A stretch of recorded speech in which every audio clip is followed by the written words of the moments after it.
जुस्तजू में आज हम इकरामुल्लाह नियाज़ी के ज़िंदगी के गुमशुदा औरात में झांकने की कोशिश करेंगे। उनकी ज़िंदगी की हैरान कुन कहानी। क्या वो अपने इलाके के दूसरे शख्स थे जो बैरून मुल्क से तालीम हासिल करके लौटे? उनकी मोहतरमा शौकत खानम से शादी कैसे हुई? PWD जैसे करप्शन में लथड़े हुए महकमे में इकरामुल्लाह नियाज़ी का वक्त कैसे गुजरा? क्या वो करप्ट सरकारी मुलाजिम थे? उन्हें करप्शन के इल्ज़ामात पर नौकरी से फारिग किया गया था या वजह कुछ और थी? महाजर ना होने के बावजूद आखिर उन्हें कैसे ज़मान पार्क में 7 कनाल का घर अलॉट किया गया? उनके समाजी कामों की क्या तफसील है और उन्होंने किन हालात में अपना कारोबार शुरू किया और फिर उसे कैसे बामे अरूज तक पहुंचाया? और क्या जनरल अयूब खान और नवाब अमीर मोहम्मद कालाबाग ने उन पर कातिलाना हमला करवाया या फिर उन्होंने मार्शल्ला का साथ देकर सम्राट समेटे?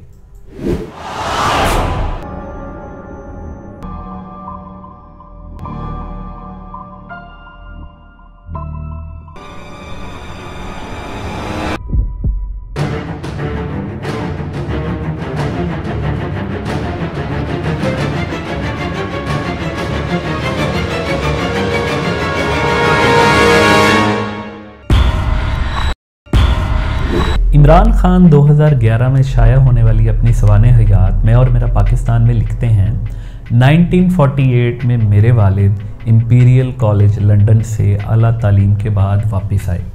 अपने इलाके में जो दूसरे शख्स थे जिन्होंने लंदन रिटर्न का मकाम हासिल किया, रेलवे स्टेशन पर पूरे का पूरा कस्बा उनका इस्तकबाल करने उमड़ आया।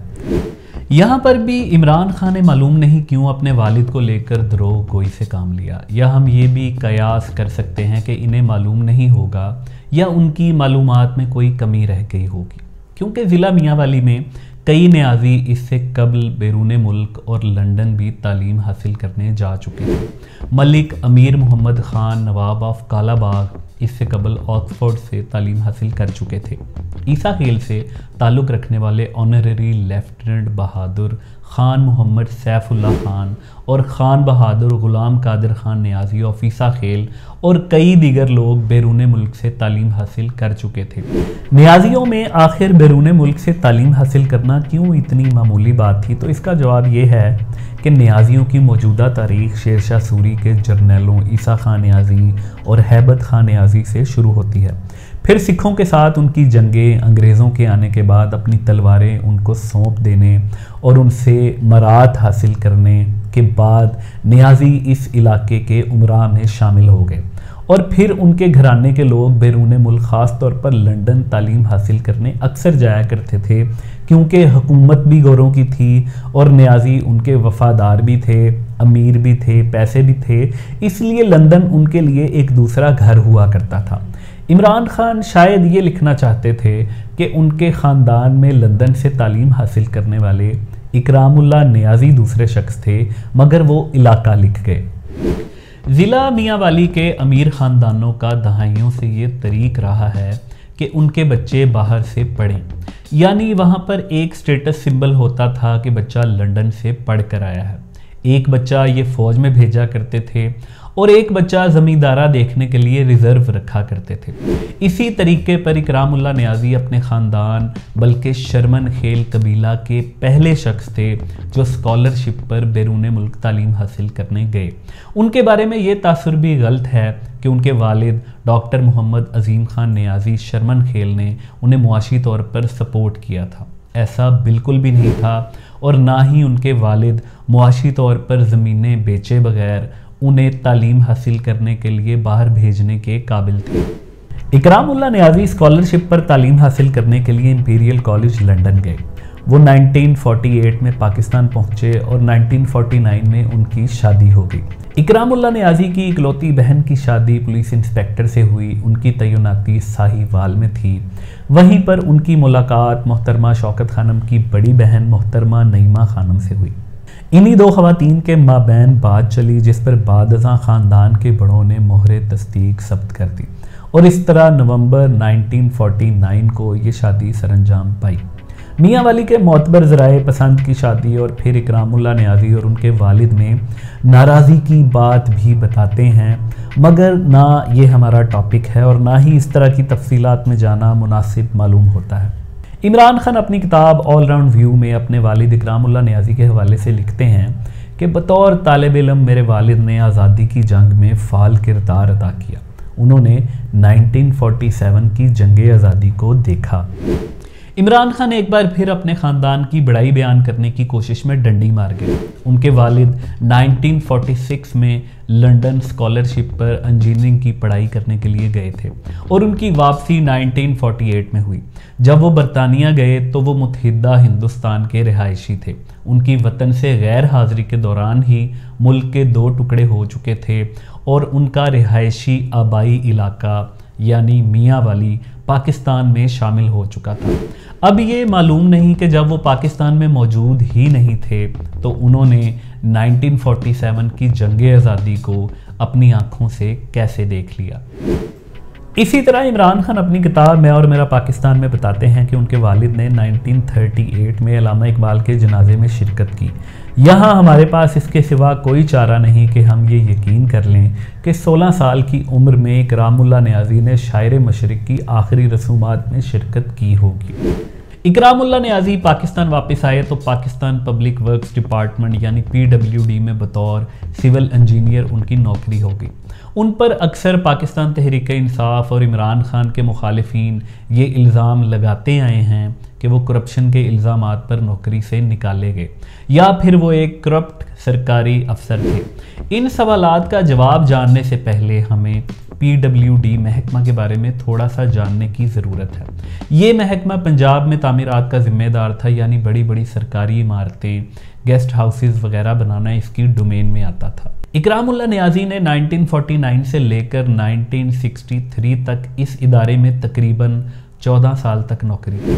ये तमाम वक्त उन्होंने इसी करप्शन में लथड़े इदारे में गुजारे, लेकिन हमारे पास उस दौर के हवाले से कोई मुस्तनद हवाला ऐसा नहीं कि हम इकरामुल्लाह नियाज़ी के बारे में ये कह सकें कि वो करप्शन में मुलव्विस थे।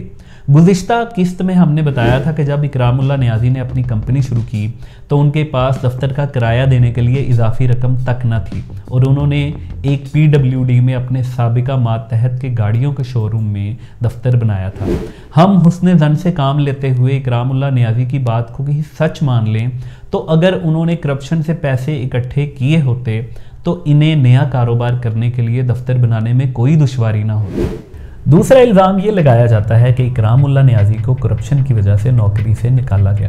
तो ये इल्ज़ाम भी इमरान खान के मुखालिफिन की तरफ से घड़ा हुआ महसूस होता है, क्योंकि जनरल अयूब खान ने बड़े पैमाने पर जनरल याह्या खान की तरह सैकड़ों मुलाजमीन को नौकरी से नहीं निकाला था। ये कारनामा जनरल याह्या खान ने गालिबन 1970 और फिर जुल्फ़िकार अली भुट्टो ने 1972 में सरअंजाम दिया था, जब अपने मुखालिफिन को करप्शन के इल्ज़ामात पर नौकरी से निकाल दिया गया। हाँ, इसमें कुछ करप्ट सरकारी अफसरान भी होंगे, लेकिन ज़्यादातर लोग इस इंतकाम की आग में जल गए और उनकी फैमिलीज तबाह हो गई। जबकि इकरामुल्लाह नियाज़ी ने 1963 में PWD को छोड़कर अपना कारोबार शुरू कर लिया था। इकरामुल्लाह नियाज़ी का PWD में सारी मुलाजमत का दौर तबादलों में ही गुजरा। ये भी एक सबूत हो सकता है कि शायद वो करप्शन में मुलव्विस ना होते हों, तो इसी वजह से इन्हें बार बार तबादलों का सामना करना पड़ता हो। लेकिन जिस तरह उनके करप्ट ना होने की तस्दीक नहीं होती, इसी तरह हम उनके करप्ट होने पर भी कोई कयास नहीं कर सकते। 1954 में इन्हें बतौर सुपरिटेंडेंट इंजीनियर मुल्तान डिवीज़न तैनात किया गया। फिर उनका तबादला लाड़काना हो गया और वो प्रमोट होकर चीफ इंजीनियर बन गए। जिस तरह इमरान खान के मुखालिफिन इकरामुल्लाह नियाज़ी पर बहुत से गलत इल्ज़ामात लगाने की कोशिश करते हैं, इसी तरह उनसे मोहब्बत करने वाले भी दास्तान कुछ इस कदर बढ़ा देते हैं कि उसका हकीकत से कोई ताल्लुक नहीं रहता। ये भी अक्सर सुनने में आता है कि मगरबी पाकिस्तान के गवर्नर अमीर मोहम्मद कालाबाग का इकरामुल्लाह नियाज़ी के साथ मुकाबला था। इकरामुल्लाह नियाज़ी फातिमा जिन्ना और मुस्लिम लीग के हामी थे, इसलिए उनको दौरे इब्तिला का सामना करना पड़ा। तो इसकी हकीकत कुछ यूँ है कि जनरल अयूब खान के दौर में पाकिस्तान में 2 ताकतवर तरीन शख्सियात में से एक अमीर मोहम्मद कालाबाग, जबकि दूसरी लेफ्टिनेंट जनरल वाजिद अली बरकी थे। ये वाजिद अली बरकी इकरामुल्लाह नियाज़ी के हमजुल्फ थे। ये वही वाजिद अली बरकी थे जिन पर इल्ज़ाम लगाया जाता है कि उन्होंने सुंदरदास पार्क, जो आज ज़मान पार्क के नाम से मशहूर है, वहाँ पर महाजर ना होने के बावजूद इकरामुल्लाह नियाज़ी को 7 कनाल का बंगला अलॉट किया था। क्योंकि वो महाजर नहीं थे, इसलिए ये उनका इस्तेहकाक भी नहीं था। इमरान खान और इकरामुल्लाह नियाज़ी पर लेफ्टिनेंट जनरल वाजिद अली बरकी के कितने एहसानात हैं, इसका जिक्र आने वाली एक साथ में तफसील से होगा। लेकिन जनरल अयूब खान के दस्ते रास्त हमजुल्फ कैसे अमीर मोहम्मद कालाबाग के मुखालिफ हो सकते थे, जबकि वो जनरल अयूब खान की हुकूमत से मराद ले रहे थे, अपनी कंपनी के लिए ठेके ले रहे थे, घर अलॉट करवा रहे थे, अपने और अपने क्रिकेटर बेटे के लिए ज़िंदगी आसान कर रहे थे। इस हवाले से एक और नुक्ता काबिल गौर है कि मगरिबी पाकिस्तान के गवर्नर का मतलब यानी आज का सारा पाकिस्तान, और ये बग़ैर किसी इख्तलाफ के तस्लीम किया जाता है कि अमीर मोहम्मद कालाबाग पाकिस्तान की तारीख़ के सबसे जाबिर हुक्मरान थे और दूसरी तरफ PWD का एक चीफ इंजीनियर। ये मुकाबला ऐसा ही है कि जनरल ज़ियाउल हक का मुकाबला वापडा के किसी एक्सियन के साथ किया जाए तो इकरामुल्लाह नियाज़ी की मोहब्बत में ये हिकायात कुछ सच मालूम नहीं होती कि जनरल अयूब खान ने इकरामुल्लाह नियाज़ी को नौकरी से निकाला या फिर अमीर मोहम्मद कालाबाग उन पर कातिलाना हमले करवाया करता था। अगर जनरल अयूब खान और गवर्नर मगरिबी पाकिस्तान अमीर मोहम्मद कालाबाग की मुखालफत करते थे तो वो मियाँ वाली में इकरामुल्लाह नियाज़ी के भाई करते थे, जबकि इकरामुल्लाह नियाज़ी तो आमरीत के साए तले उसके सम्राट समेट रहे थे। खैर, इकरामुल्लाह नियाज़ी ने 1963 में Republic engineering works private limited की बुनियाद रखी। फिर जनरल अयूब खान के दौर में यह इदारा इतना फला फूला कि इसे बेइंतहा सरकारी टेंडर मिले। इसका दायरा कार पाकिस्तान से बढ़कर मशरिक़ वस्ता के ममालिक तक फैला और फिर इकरामुल्लाह नियाज़ी ने इसी आमरीत के दौर का फल खाया जिसकी मुखालफत पर उनका इल्ज़ाम लगाया जाता है।